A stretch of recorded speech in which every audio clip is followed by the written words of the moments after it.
ప్రేమించదన్ అధికముగా ఆరాధింతుం ఆసక్తితో ప్రేమించదన్ అధికముగా ఆరాధింతుం ఆసక్తితో. మొదటి వాక్యము మనం పాము గురించి తెలియచేసుకొని ఆ సారాంశము కూడా పాము సాతానా అనే అంశం మీద మనం ధ్యానం చేసి ఉన్నాం.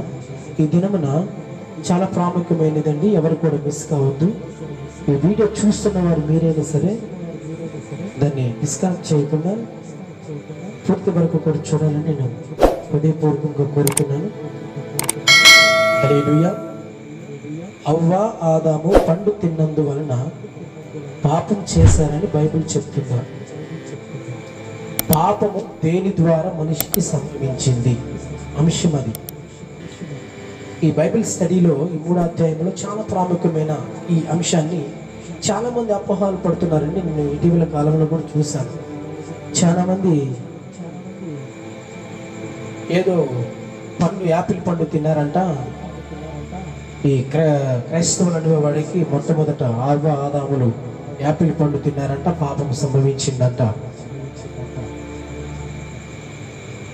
ఈ పాపము అందరికీ కూడా సంభవించిందంట ఈ గొర్రెలు నమ్ముతున్నారు అని ఈ విధంగా దురుసుగా మాట్లాడటం, ఈ విధంగా అంటారు.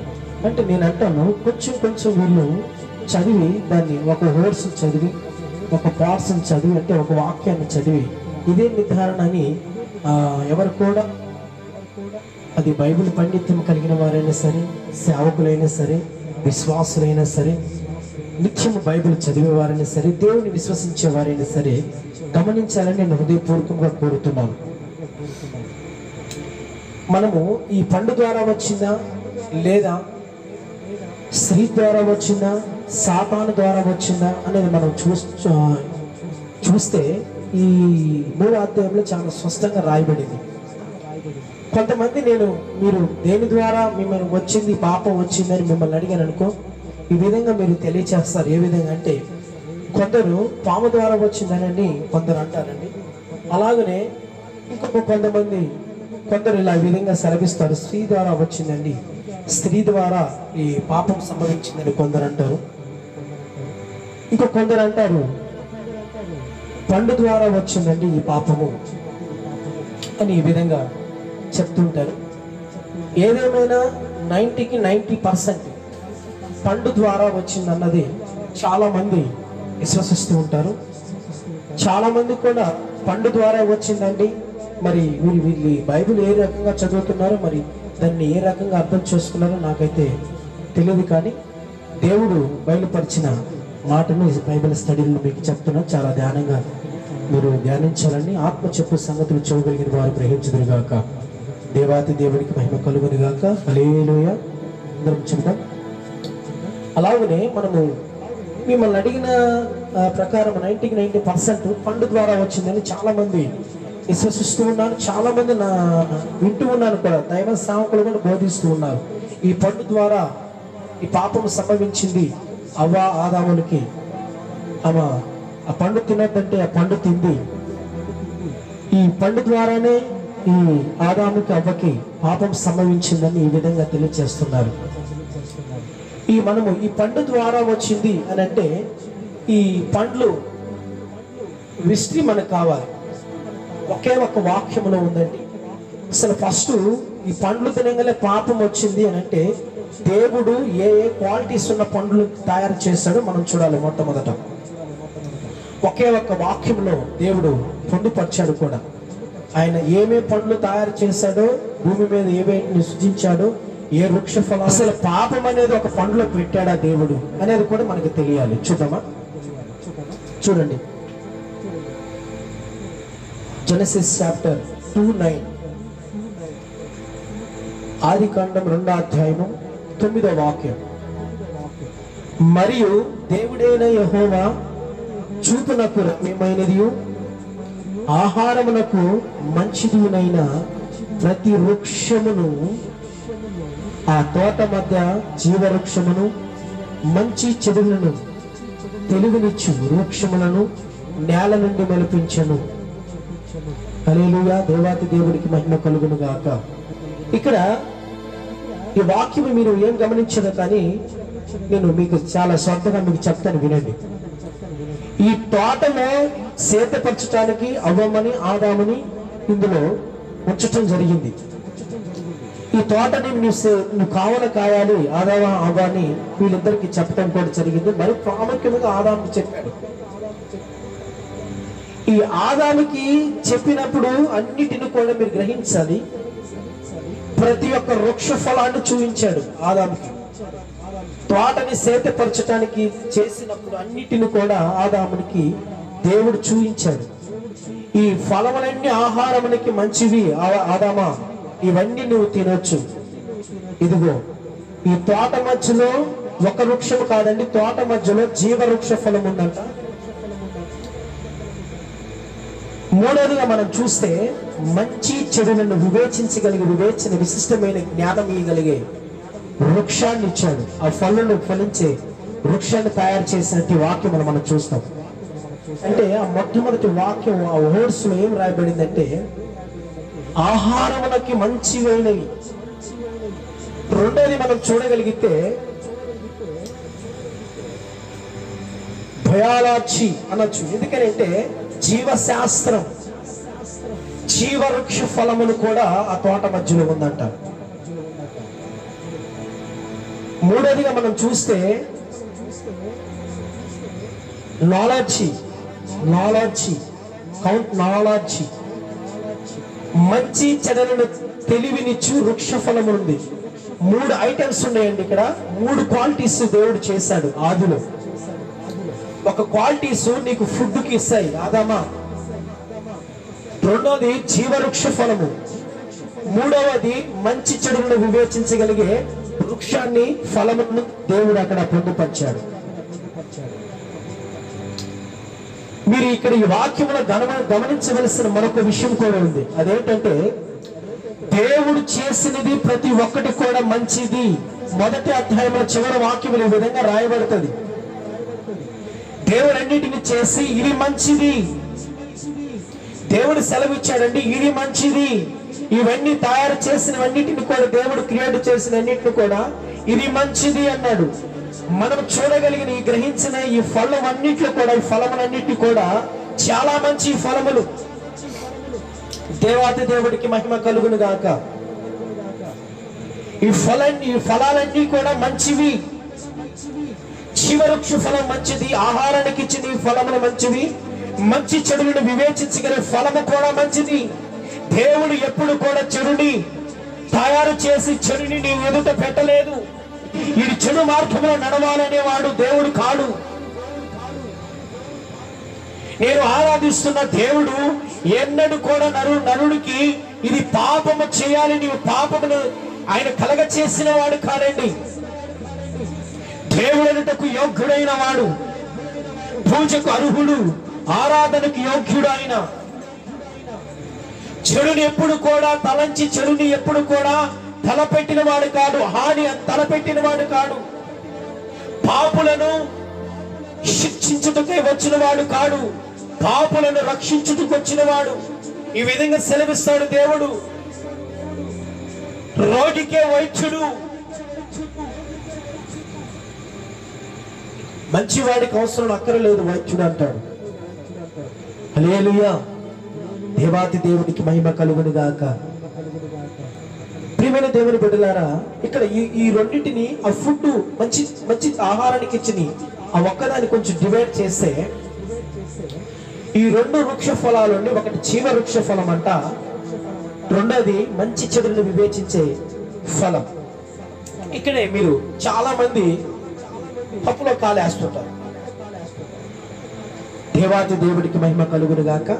ఆత్మ చెప్పు సంగతులు చూడగలిగిన వారు గ్రహించుదురు గాక. నేను చదువుతాను, మళ్ళీ ఆలకించను. స్త్రీ ఆ వృక్ష ఫలమును ఆహారమునకు మంచిది, కన్నులకు అందమైనది, వివేకమిచ్చు రమ్యమైనది యుండుట చూచినప్పుడు ఆమె దాని ఫలములలో కొన్ని తీసుకొని తిని తనతో పాటు తన భర్తకును ఇచ్చెను. అతడు కూడా తినెను. ఇక్కడ మీరు గమనించాలి, అందమైనది వివేచమిచ్చు రమ్యమైనది వాళ్ళకి కలిగింది. ఈ వృక్ష ఫలములు తినగానే కలిగింది పాపము కాదు.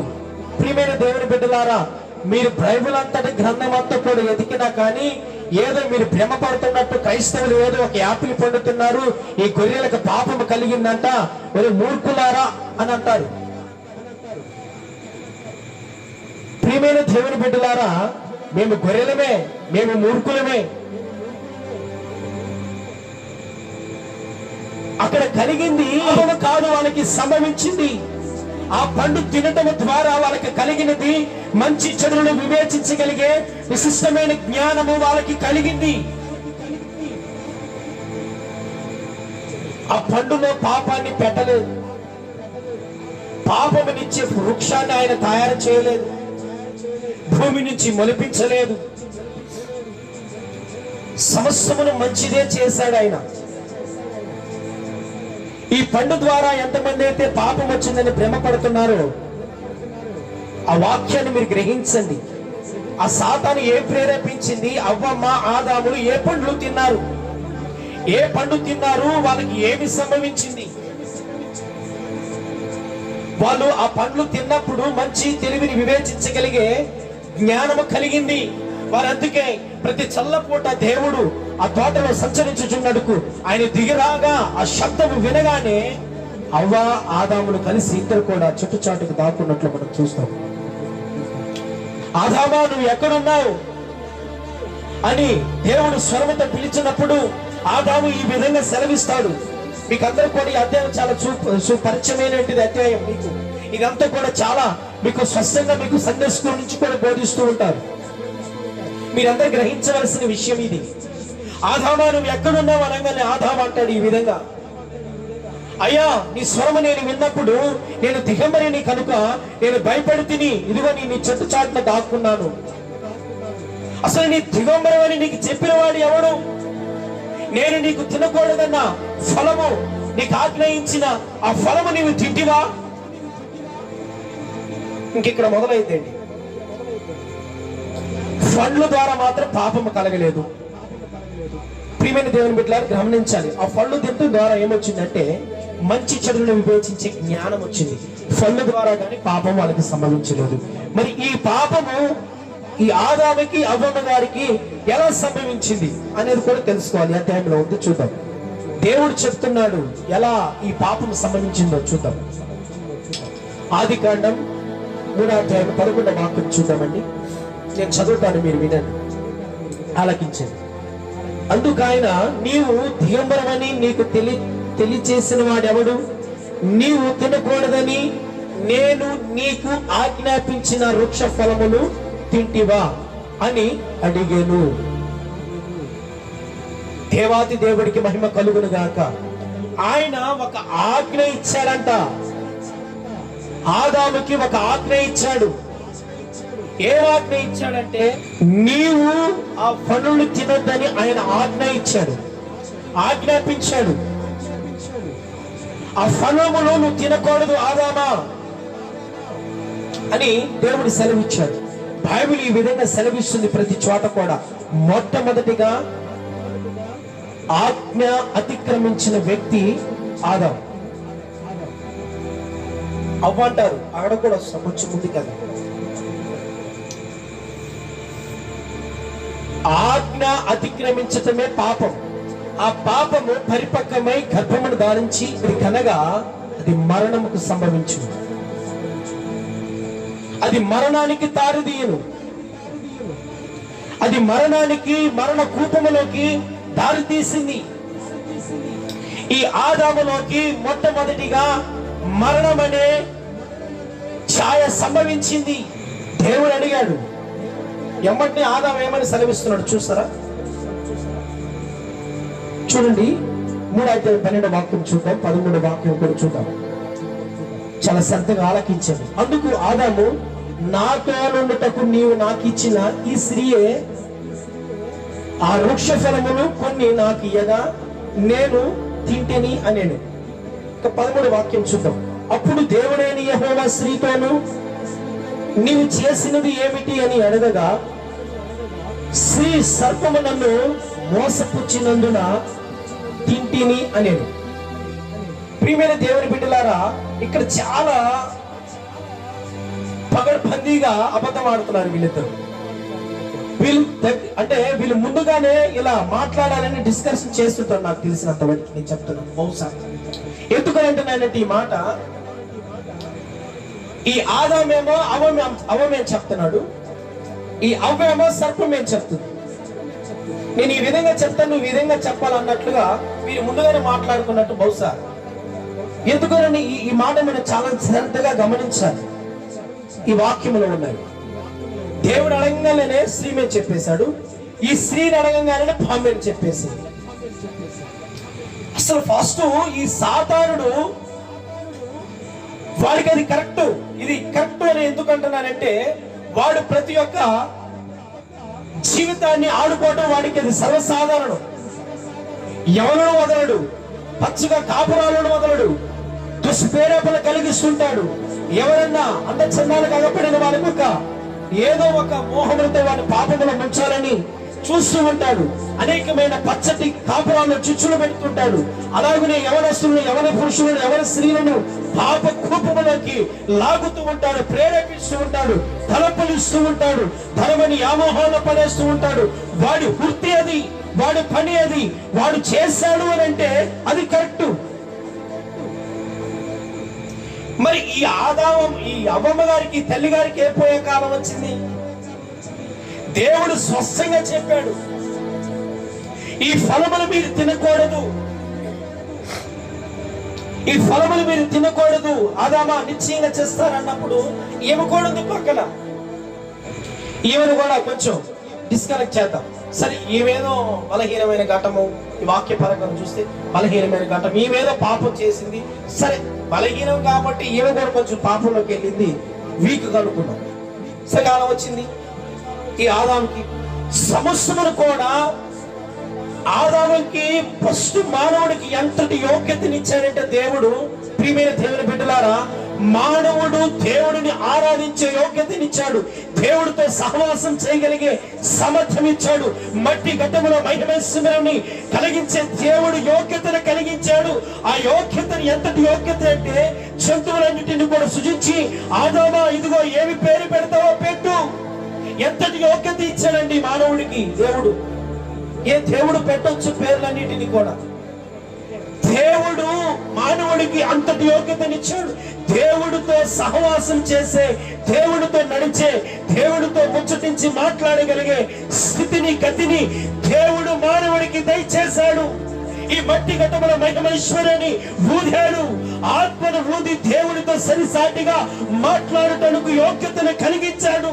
ఈ మట్టికి రూపం ఇచ్చాడు, ఈ మట్టిలో ప్రాణము పోసాడు. దేవుడు అంతటి యోగ్యతని ఇస్తే ఆదాముకి, నిన్నగాక మొన్న వచ్చింది తన జీవితంలోకి భార్య. ఈ భార్య మాట విని,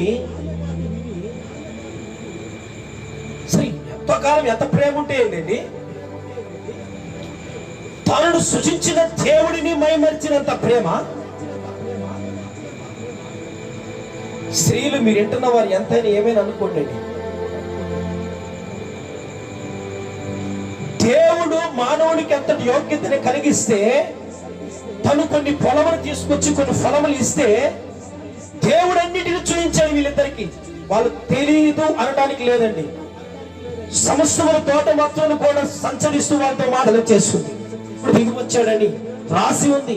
అలాగనే ఆదాముకి కూడా చూపించాడు, ఈ వృక్ష ఫలములు తినకూడదు ఆదామా, ఇవి మంచి చెడులనిచ్చే వృక్ష ఫలం, ఇది నీకు ఆహారం ఇచ్చే వృక్ష ఫలం, ఇది జీవ వృక్ష ఫలం అని అన్నిటిని స్పష్టంగా ఫలం పేరు చెప్పాడు, వృక్షాలను చూపించాడు. సమస్యలు తెలుసు. ఈ అవ్వమ్మ గారు తీసుకొచ్చి ఇయ్యగానే, అమ్మా దేవుడి వీటిని తినొద్దన్నాడు కదా, నువ్వు ఈ ఫలములను తీసుకొచ్చావేంటి అని అడగాలా లేదా? ఈ మాట ఎందుకంటే అంటే దాని కలర్ తెలుసు, ఆ పండు రూపం తెలుసు ఆదాముకి, అవ్వమ్మ కూడా తెలుసు. ఆ కలర్ తెలుసు, దాని రూపం తెలుసు, ఆ పండు కూడా తెలుసు వీళ్ళిద్దరికి. సరే, ఏమంటే తప్పు చేసిందండి, తీసుకొచ్చేయగానే ఈ ఆదాము కూడా అడగాల లేదా, ఏమమ్మా ఈ తోటలో సేద్యపరచడానికి ఇంతవరకు కూడా దేవుడు యోగ్యతనిచ్చాడు మనకి, మనం ఇంతవరకు చెమట ఊడ్చి కష్టం చేసేది ఏమి లేదమ్మా. దీన్ని బట్టి మీకేం అర్థం అవ్వాలంటే తిప్పినిబడి దేవుని బిడ్డలారా, దేవుడి ఉచితమైన ఆశీర్వాదం నీకు దయచేస్తూ ఉన్నాడు. అనుదినము జీవితంలో ఎన్నో మేలును, ఎన్నో తృప్తి పరుస్తూ నిన్ను నడిపిస్తున్నాడు. ప్రియమైన దేవుని బిడ్డలారా, ఇంకొక మాట కూడా మీరు గమనించాలి. నీవు ఆశిస్తే, నీవు కోరుకుంటే, నీవు సంపాదిస్తే నెలకు 20,000, 30,000, 40,000 నువ్వు సంపాదించగలిగే స్వామిత నీవు ఆశిస్తే, ఒక 100, 2,000 ఇలా ఆశిస్తావు. కానీ నేను ప్రకటించిన నజరేయుడైన యేసు, ఆయన నీ పట్ల ప్రణాళిక కలిగి ఆయన ఆశీర్వాదించాలని ఉద్దేశం కలిగి ఆయన ఆశీర్వదిస్తే భర్త చాలా. నీవు కోరితే, నువ్వు ఆశిస్తే నీకు గుప్పిడి సరిపోయేంత ఆశిస్తావండి. ఆయన ఆశీర్వదిస్తే ఆకాశ వాక్యలు విప్పుతాడు. హల్లెలూయా. దేవాతి దేవుడికి మహిమ కలుగును గాక. వీళ్ళలో ఒక దురాశ కలిగింది. ఆ దురాశ ఏమిటంటే, అవ్వమ్మకి నువ్వు దేవత అవుతావు అనగానే నో, భర్తను పోగొడు డిస్కషన్ ఏం చేయాల, అయ్యా ఎమ్మటినే తీసుకొచ్చి ఆడవద్దు వాళ్ళిద్దరితో మాట్లాడుకున్నట్టుంది. ఇద్దరు కూడా అయ్యా నువ్వు నేను ఒక దేవతని అయిపోతా, నువ్వు ఒక దేవుడు అయిపోదుగానని దానికి ఇచ్చినట్లు మనం చూస్తాం. వీరిద్దరు కూడా దేవుళ్ళు దేవతలు అయిపోవాలన్న ఆశ వీళ్ళలో పుట్టింది. ప్రియమైన దేవుని బిడ్డలారా, ఈ లోక నటనలు ఎంతమంది కూరుకుపోతున్నారో, నా తండ్రి ఆ తండ్రి ప్రణాళికని దుష్ప్రయోజన చేసుకుంటున్నారు. తండ్రి ప్రణాళికని చెరిపివేసుకుంటున్నారు. తండ్రి నీ పట్ల కలిగి ఉన్న ఆ నిష్ఠను, పవిత్రతను, ఆ ప్రతిష్ట జీవితాన్ని పాడు చేసుకుంటున్నారు. దైవ సేవకుడా, నీకు దైవ సేవకుడైన నీవు నీ సంఘం పట్ల, నీ గొర్రెల పట్ల ఎంత ప్రణాళిక కలిగి ఉన్నాడో దేవుడు. ప్రియమైన దేవుని బిడ్డలారా, యవనస్తులారా, యవన స్త్రీలారా, యవన పురుషులారా, యవని బిడ్డలారా, నీ తండ్రి పట్ల నీవు ఎంత అవిధేయత కలిగి ఉంటున్నావు.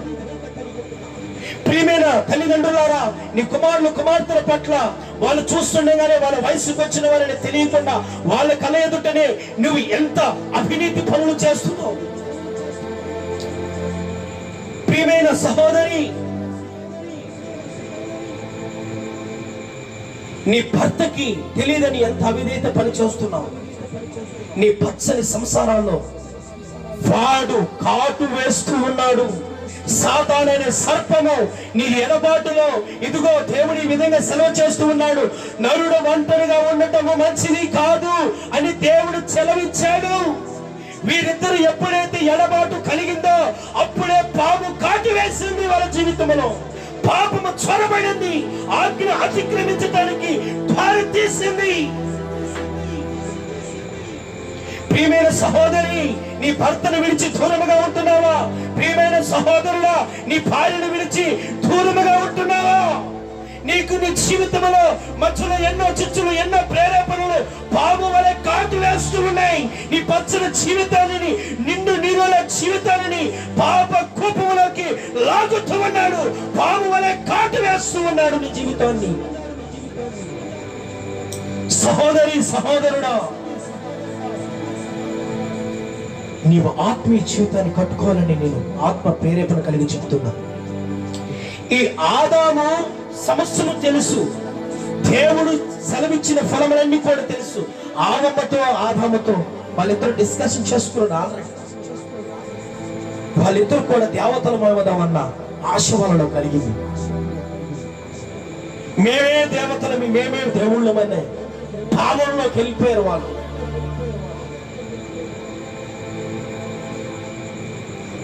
వెంటనే నో డిస్కషన్ అండి. ఇద్దరు కూడా ఏమి మాట్లాడుకోలేదు. బైబిల్లో గ్రంథం ఇలాగనే రాయబడ్డది. అవ్వమ్మ గారు తీసుకురావటము, తను తీసుకుని తాను కూడా తినడం జరిగింది. అడగలాను, అమ్మా ఈ పళ్ళు నువ్వు ఎందుకు తీసుకొచ్చావు? దేవుడు మనల్ని సృష్టించిన సర్వశక్తిమంతుడమ్మా, ఆయనకి మనం అన్యాయం చేద్దామా? ఆయనకి గీత గీసి పెట్టాడు, ఇదిగో మనకి ఆజ్ఞ ఇచ్చాడు, మనం సుఖముగా బతుకుతున్నామమ్మా, సంతోషంగా జీవిస్తున్నామమ్మా, మన జీవితంలో ఏది కూడా కదువు లేదు. మనం ఏది కూడా కష్టం చేయాల్సిన అవసరం లేదమ్మా. ఒక్క మాట అంటే ఏం పోయిందండి?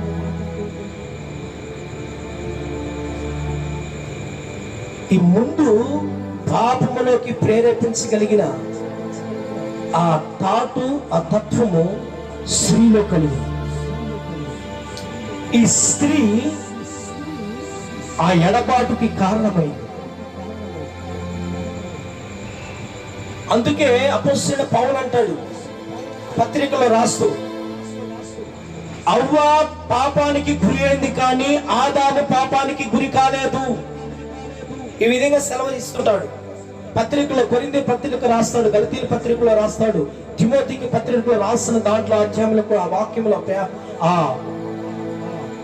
లేఖనాల్లో కూడా పత్రికలో రాస్తాడు, ఆదాము పాపానికి గురి కాలేదు కానీ అవ్వమ్మ పాపానికి గురి అయ్యను. ప్రియమైన దేవుని బిడ్డలారా, దేవతవి అవుతావు అనగానే ఎంత ఆశ పుట్టింది స్త్రీకి. ఆమె ప్రేమ, ఆమె మోజుల పడ్డ ఆదాము కూడా అదే పాపానికి గురి అయ్యాడు. మరి వీరిద్దరూ ఎడబాటు మంచి వీరు ఒంటరిగా ఉండటం మంచిది కాదని దేవుడు సెలవిచ్చినప్పుడు, మరి ఈయన ఏ చెట్టు కింద పడి నిద్రపోతున్నాడు మరి మన ఆదాము గారు? మరి ఏమేమో పర్యాటనకు తిరుగుతుంది. ఈ ఎడబాటే పాము కాటేయడానికి అవకాశం తాను తీసింది. వీరిద్దరి ఎడబాటులోనే ఈ సంభాషణ అంతా వచ్చేసింది.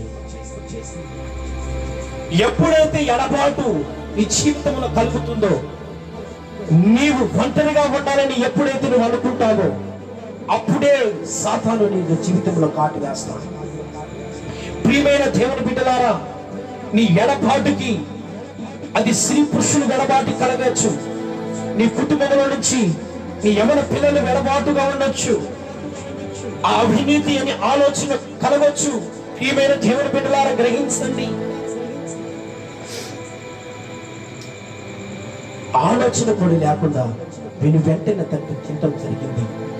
దీనివల్ల వచ్చిన ఫలితం ఏంటంటే ఈ ఆజ్ఞ అతిక్రమించేశారు. ఆ అవిధేయత పనికి వారి ముగ్గురు కూడా శాపం రావడం జరిగింది. నీవు ఆశపడేది, వాళ్ళు ఆశపడ్డారు నీ దేవతలు అవుతావు అని అనుకున్నారు, కానీ నీవు ఆశపడేది ఎప్పుడు కూడా నీ జీవితంలో జరగదండి. నీ పట్ల దేవుడు ఒక నిశ్చయిత కలిగి ఉన్నాడు. ఆయన ప్రవర్తనకు అప్పచెప్పు, అప్పుడు నీ జీవితం ఫలవంతంగా మారుతుంది. హల్లెలూయా. వీరికి కలిగిన ఫలితం ఏంటంటే ఆజ్ఞ అతిక్రమించటమే. ఆ పాపములోకి ఎంటర్ అవడంతోనే తను చచ్చాడు, ఆత్మీయంగా చనిపోయాడు.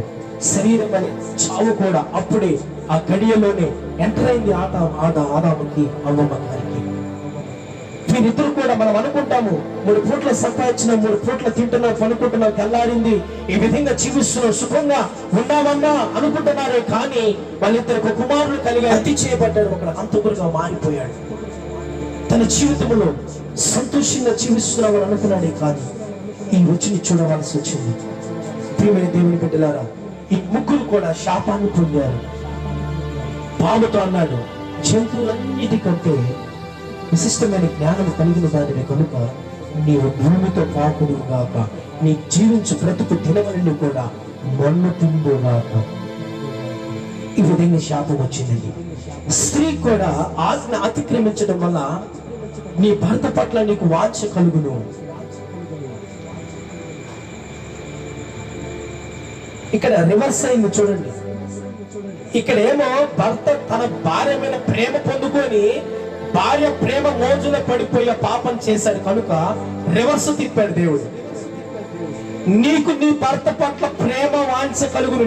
నీవు నీ భర్త పట్ల ప్రేమ పొందుకుని నీకే పుడుతుంది ఆ ప్రేమ నీ భర్త పట్ల. రివర్స్ చేశాడు. ఇంకోటి ఏదో తెలుసా, నీ గర్భ వేదన అధికమవునుగా కాను. ఆదాముతో ఏమన్నాడు తెలుసా? ఆదాముకి ఏం శాపం ఇచ్చాడు తెలుసా? నీవు ఇంతవరకు కూడా వృక్ష ఫలములు తిన్నావు, ఇక మీదట భూఫలము తినబోతున్నావు. నీవు చెమట ఊడ్చి నీ కష్టముతో జ్ఞానాన్ని సేతపరిచి భూఫలము తినబోతున్నావు ఆదాము. ప్రియమైన దేవుని బిడ్డలారా, దేవుడిచ్చిన ఆశీర్వాదాన్ని పోగొట్టుకొని ఆ ఉచితమైన ఫలములను, కష్టము చేయని ఫలములను తింటూ జీవనం సాగించవలసిన వ్యక్తి తన భార్య మాటలు వినటం ద్వారా భూఫలములు, వృక్ష ఫలములు మాని భూఫలము తినవలసి వచ్చింది. నీ వలన భూమి శపించబడింది. ఆదామా, నీకు అది గచ్చి పొదలను మొలిపిస్తుంది. అంతవరకు కూడా మంచి ఫలములు, శ్రేష్టమైన ఫలములు భూమి మీద మలిచినాయి. ఎప్పుడైతే ఆ శాపాన్ని దేవుడు పలికాడో వెంటనే ముళ్ళ తుప్పలు, గచ్చి పొదలు మొలిచి వచ్చాయి భూమిలో నుంచి. వాటిని సేతపరచుతూ నువ్వు భూఫలములు తిండుగాక ఆదామా అని సెలవిచ్చాడండి. ప్రియమైన దేవుని బిడ్డలారా, ఆ సహవాసాన్ని కోల్పోయాడు ఆదాము. ఆ సహవాసాన్ని కోల్పోయాడు. దేవుడితో ఉన్న అనుబంధం, సహవాసం ఈయన వెంటనే తెంచుకున్నాడు. ఏమిటని ఆ తోట నుంచి అప్పుడు అంటాడు, లాస్ట్ వాక్యంలో, వాక్య భాగంలో చూస్తే మన 3వ అధ్యాయంలో ఈ విధంగా సెలవు చేస్తాడు తెలుసా? ఇదిగో ఆదాము మనలో మంచి చెడులను వివేచించగలిగి మనలో ఒకటి వంటి వాయను. దేవుడు సెలవిస్తున్నాడు. వాళ్ళకి తిన్న ఫలముల వల్ల కలిగిన జ్ఞానం ఏంటో దేవుడు తెలియచేస్తున్నాడు. ఇదిగో ఆదాము మనలో మంచి చెడులను వివేచించగలిగి మనలో ఒకటి వంటి వాయను. మరలా చేంచాచి ఆ జీవవృక్ష ఫలము కూడా తింటాడేమో, అందుకని ఆ తోట నుంచి వెలగొట్టేశాడు. ఆ మానవుడి మీద ఆ నమ్మకం అనేది కోల్పోయాడు. అప్పటి నుంచి ఆ తోట నుంచి వెలవేసి ఈ భూమిని సేతపరచుకో, తిను ఆదామని బయటికి వెలగొట్టడం జరిగిందండి. ఆ తోట కంట కట్ట జ్వాలను నిలబెట్టాడంట జీవవృక్ష ఫలములకు. ఆ మంచి చెడులను వివేచించగలిగే తెలివి మానవులకి అప్పటి నుంచి వాళ్ళకి అంతకు ముందు కూడా సహసిద్ధమైన జ్ఞానం కలిగి ఉందండి. సహజ సిద్ధమైన మానవుడికి సృజించినప్పుడు, అంటే మొట్టమొదటిగా ఆ జంతువులు తీసుకొచ్చి ఆదాము కాడ పెట్టినప్పుడు ఏ పేరు పెడితే పెట్టుకున్నప్పుడు మానవుడు పేరు పెట్టినట్టుగా మనం చూస్తాం. అంటే సహజ సిద్ధమైన మానవుడికి ఒక జ్ఞానం ఉంది. అంటే పేరును వివేచించగల దాని రూపం చూసి, దాని భీకరత్వం చూసి, దానికి ఏ పేరు పెట్టాలో ఆ విశిష్టమైన జ్ఞానం దేవుడు మానవుల్లో పెట్టాడు. దానికి మించిన మంచి చెడులను వివేచించగలిగే ఆ వృక్షమును దాచాడు. ఆ ఫలము తిన్నారు, మంచి చెడులను వివేచించగలిగే వృక్షం ఇచ్చారు. దేవుడు ఇచ్చిన ఆజ్ఞని దాటారు, పాపం వారికి సంభవించింది. ఆ తోట నుంచి తోలివేశాడండి. ఈ సహవాసం వీడిపోయాడు. ప్రియమైన దేవుని బిడ్డలారా, ఆ సహవాసాన్ని కలపటానికి దిగి వచ్చాడు. నీతి భాస్కరుడు భూమి మీదకి దిగి వచ్చాడు. భూమి మీద ఒక్కడు మంచి వాడని లేడు. చీకటి జీవితాలలోకి నీతి భాస్కరుడే దిగి వచ్చాడు. నేను ప్రకటించు నజరేయుడైన యేసు. హల్లెలూయా. ఈ పగిలిపోయిన జీవితాలను, కుంగిపోయిన జీవితాలను, వేసారిన జీవితాలను కట్టగలిగిన వాడు, రోగ వ్యవస్థల నుంచి లేవనెత్తి వారిని, కుంగిన జీవితాల నుంచి లేవనెత్తి కట్టగలిగిన వాడు, ఆయన పేరు నజరేయుడైన యేసు. ఆ జీవితాలను లేపటానికి నీతి భాస్కరుడు భూమి మీదకి దిగి వచ్చాడండి. ఎప్పుడు ప్రత్యేకంలో 3:5 ఈ విధంగా రాయబడుతుంది. 3:3 ఎబ్రీ రాసిన పత్రిక 3:3 ప్రతి ఇల్లును ఒకని చేత కట్టబడును, సమస్తమును కట్టువాడు ఆయనే. నీ కుంగిన జీవితాన్ని కానీ, ఇదిగో నా జీవితంలో సమస్తమైన అయిపోయింది, నా బ్రతుకు సావటమే శరణం అని ఎప్పుడైతే నీవు ఆ స్థితిలోకి జారిపోతుంటావో, మోడు వారిని జీవితాలు సైతము చిగురించగలిగిన వాడు, నేను ప్రకటించు నజరేయుడైన యేసు నీతి భాస్కరుడుగా దిగి వచ్చాడు. ఇదిగో ఒక ఇంటిని ఒక బిల్డర్ మేస్త్రి కట్టవచ్చండి. ఒక బిల్డర్ నిన్ను ఆ ఇంటిని నిర్మించి ఆ ఇంటిని కట్టగలుగుతాడు. కానీ నీ ఇంటిని, నా ఇంటిని, 10 జీవితాలను కుంగిన జీవితాలను, వేసారిన జీవితాలను, రోగ వ్యవస్థలో కుంగి కుసిస్తున్న జీవితాలను కట్టగలిగిన వాడు, నేను ప్రకటించు నజరేయుడైన యేసు. దేవాతి దేవుడికి మహిమ కలుగును గాక. ఆ సహవాసాన్ని మరలా కట్టడానికి దిగి వచ్చిన వాడే నేను ఆరాధిస్తున్న యేసు క్రీస్తు ప్రభుల వారు. ప్రియమైన దేవుని బిడ్డలారా, ఎప్పుడైతే నువ్వు ఆ సహవాసానికి చేరువై ఆ సహవాసమును కలుస్తావో, దేవుడు నిన్ను ఆదరించి ఓదార్చి జీవితాన్ని ఫలవంతంగా చేస్తాడు. దేవాతి దేవుడికి మహిమ కలుగును గాక. మహిమా స్వరూపి నీకు స్తోత్రాలు నాయన. ఇంతవరకు నువ్వు చెల్లించిన మాటలను బట్టి అయా, నీ ఆత్మ ఆవిష్యము తన తండ్రి ఆత్మతో నింపి నువ్వు మాతోను మా అందరితోను మాట్లాడిన విధానం బట్టి నీకు స్తోత్రాలు. ప్రతి బిడ్డను గ్రహించినట్లు మీరు కృప చూపించమని అయ్యా నా తండ్రి నీకే మహిమ ఘనత ఆరోపిస్తూ నా తండ్రి ప్రతి బిడ్డకి ఘనత కలిగి చేయమని నీవే ఘనత మహిమ ప్రభావాలు పొందమని నా తండ్రి నీ దేవదాసులుగా నా తండ్రి నా నోట నీ మాటలు ఉంచి నీ మహిమార్థమే వాడుకున్నందుకు నీ పాదాల చెప్పని శిరస్సు ఉంచుతూ నజరేయుడైన యేసుక్రీస్తుని పొందుతున్నాము తండ్రి.